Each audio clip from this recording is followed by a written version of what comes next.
every single day. I'm gonna make something great. Ekuitas adalah hak residual atas aktivitas perusahaan setelah dikurangi semua kewajiban. Secara umum, ekuitas dapat didefinisikan sebagai besaran hak dari pemilik perusahaan pada harta perusahaan. Aset merupakan segala sesuatu yang dimiliki oleh perusahaan, sementara kewajiban adalah tanggung jawab dari perusahaan, seperti hutang, wajib untuk diselesaikan atau dilunasi. Setelah hutang dibayarkan, nilai aset tersisa inilah yang disebut dengan ekuitas. Jumlah ekuitas bisa berkurang, apalagi jika penarikan kembali penyertaan oleh pemilik perusahaan, pembagian jatah keuntungan, dan yang terburuk karena adanya kerugian perusahaan. Nilai dari sebuah ekuitas juga bisa menjadi negatif jika jumlah kewajibannya lebih besar dibandingkan dengan jumlah aset. Hal ini bisa dikenal dengan istilah defisit. Selanjutnya, pasar obligasi internasional. Pasar obligasi internasional terdiri dari semua obligasi yang dijual oleh perusahaan penerbit, pemerintah, atau organisasi lain di luar negara mereka. Menerbitkan obligasi internasional adalah cara yang semakin populer untuk mendapatkan dana yang dibutuhkan. Pembeli biasanya adalah hak bank-bank menengah ke atas, dana pensiun, reksadana, dan pemerintah dengan cadangan keuangan berlebih. Bank-bank internasional besar bisa mengelola penjualan obligasi internasional baru untuk klien perusahaan dan pengertian pasar keuangan.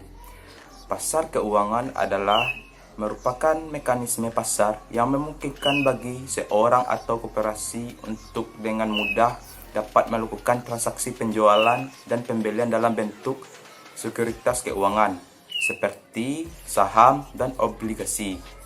Dalam sekuritas komoditas dimungkinkan dapat melakukan pembelian dan penjualan awal atas produk-produk sumber alam seperti produk pertanian dan pertambangan dan sebagainya.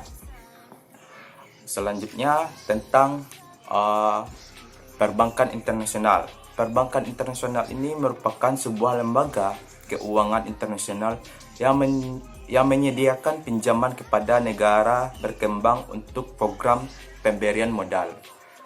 Sekian atas penjelasan saya. Assalamualaikum warahmatullahi wabarakatuh. Dampaknya pada saat ini baik itu pasar internasional impor dan ekspor, baik itu pasar yang di real. Sejak semaraknya COVID-19 ini, perekonomian Indonesia, menurut saya dan saya baca di website, seketika memburuk.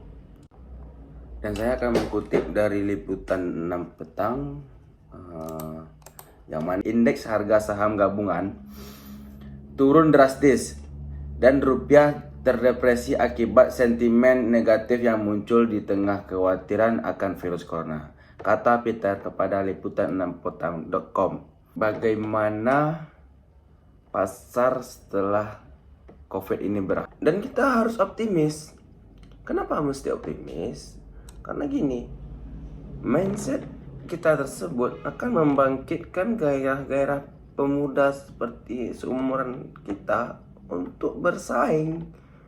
Namun tidak semudah yang kita pikirkan. Semua harus melalui proses. Cuman pada saya ini akan meningkat gitu.